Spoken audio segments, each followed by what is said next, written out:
Je vous propose, chers collègues, d'aborder les dossiers de la troisième commission et conformément au règlement intérieur du Conseil de Paris, je donne la parole à sa présidente, Lamia El Haraj.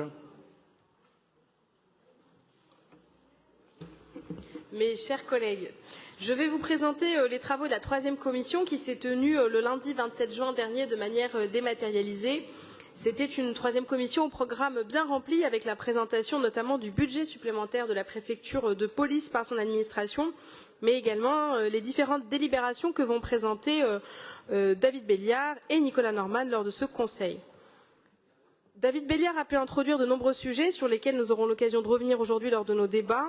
Tout d'abord, la DVD 26 qui propose une stratégie sur la ville logistique, travaillée depuis plusieurs mois avec plus de 300 parties prenantes sur les questions de logistique urbaine. Ce plan a permis de redéfinir notre stratégie de logistique dans un contexte qui a beaucoup changé et sur lequel nous devons nous adapter, avec notamment l'augmentation du e-commerce, de la livraison de repas à domicile et à travers eux l'implantation de nouveaux acteurs.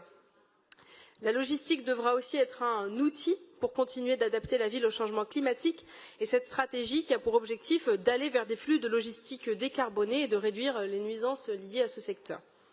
Un débat s'est ensuite engagé concernant la cyclo-logistique qui se met progressivement en place.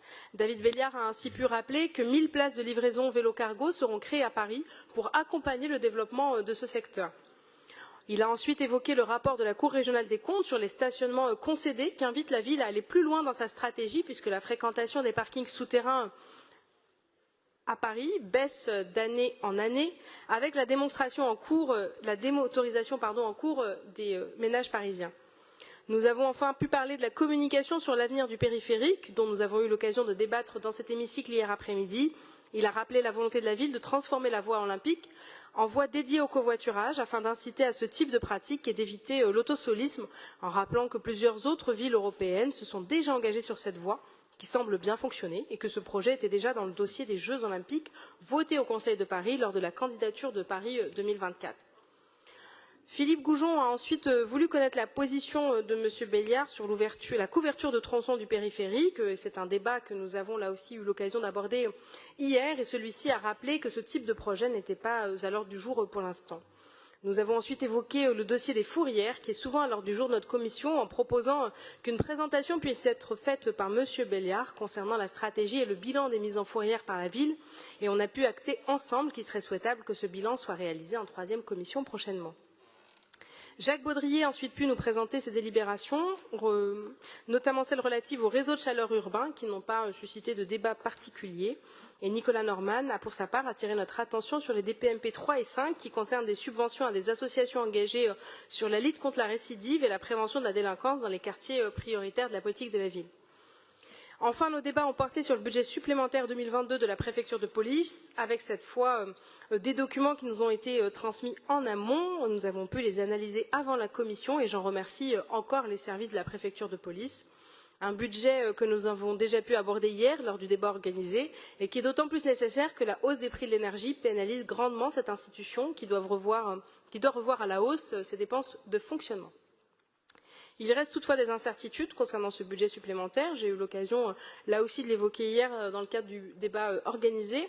Le directeur des finances de la préfecture de police nous ayant dit qu'il était modulé pour financer la revalorisation à hauteur de 1% du point d'indice des fonctionnaires. Cette hausse étant finalement de 3,5%, il paraît difficile que les crédits engagés soient suffisants pour aller au terme de l'exercice budgétaire. Le budget permet néanmoins la poursuite du plan de modernisation de la BSPP et des chantiers immobiliers en cours et semble avoir rassuré la brigade sur sa capacité à tenir les engagements pris sur la modernisation et la hausse des bas salaires. Nicolas Norman nous a ensuite apporté une précision quant à la contribution financière de la ville qui augmente de 3 millions, dont 2,2 millions d'euros consacrés à la BSPP. C'est un effort important qu'il convient de souligner comme il se doit et à rappeler le respect des engagements de la ville auprès de l'APP quant à ce budget. Je remercie donc les membres de la troisième commission pour leur engagement qui ont permis des échanges très intéressants. Dans les mois qui viennent, nous continuerons nos travaux et nous inviterons notamment le colonel Dupré-Latour, le nouveau chef d'état-major de la brigade des sapeurs-pompiers de Paris, à venir échanger avec nous et programmerons une visite du site LVV dans le Val-de-Marne qui est le fruit de 15 ans d'investissement. Je profite de ce temps de parole pour saluer le général Gontier qui quitte la tête de la brigade des sapeurs-pompiers de Paris et le remercier pour le travail très intéressant et le dialogue constructif que nous avons pu nouer avec lui toutes ces années. Et je vous remercie, chers collègues, de votre attention. Merci beaucoup, Madame la Présidente.